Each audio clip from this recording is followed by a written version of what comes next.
Well, hey, Troy, how are you? What's the buzz today? Well, I'm good, Milt. How are you? And I don't know what you mean by what's the buzz? Well, I'm asking you what's the buzz because I've been thinking about bees. Troy, have you ever been stung by a bee? No, I'm too fast. They can't catch me. I've never been stung by a bee. Have you? Oh, yes, yes. I've been stung by a bee numerous times, wasps, hornets. And I remember one story from when I was little, Troy, that my mother and father told me that I was eating a hamburger at a picnic and a bee landed on the hamburger and I was just about ready to put it in my mouth when they saw it and shooed away the bee. Now, I'm not sure what that would have been like if I would have been stung in the mouth. That would have really hurt. Oh, I'm sure it would have. Well, Troy, thinking about bees, there seems to be a lot of conversation about bees these days.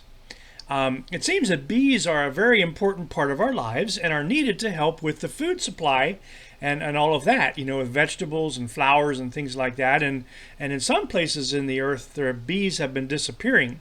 And so a lot of people have been working very hard to make sure that the bee population remains healthy. But maybe you don't like bees. I know that some people are allergic to bees and are scared of them and kill them. So I guess we need to be careful about that. Troy, what do you think? Yes. Don't just go kill bees because you want to, but only if they're threatening your life. Well, that's good advice. Yeah, and try to leave the bees alone, I guess, would be another good piece of advice. There are some phrases we use or may have heard used in which bees are mentioned. Perhaps you've heard the phrase, a bee in your bonnet. Well, I've never heard that before. You've never heard the phrase, a bee in your bonnet? No, I don't have a bonnet.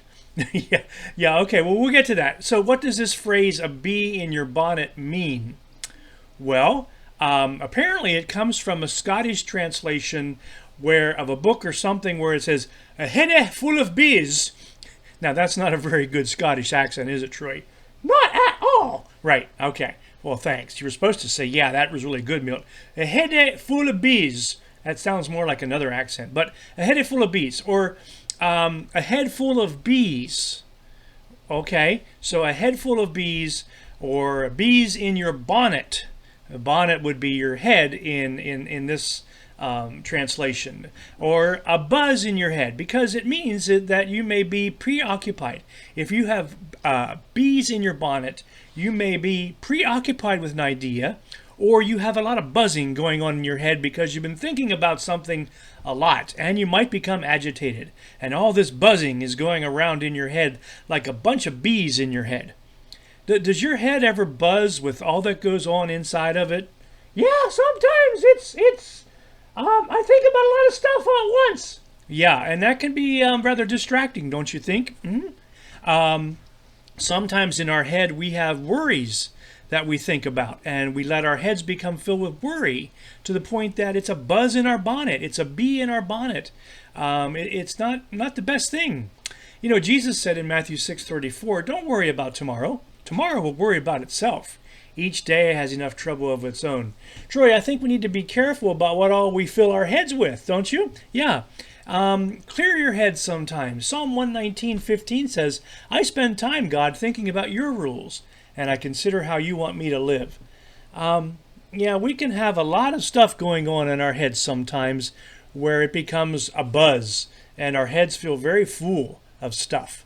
So maybe the good practice would be to try to think of things that are positive, not worrying, not negative things, and try not to think of too much at one time, right? Let's not get too overwhelmed in our minds to where we have a bee in our bonnet or a buzzing in our bonnet.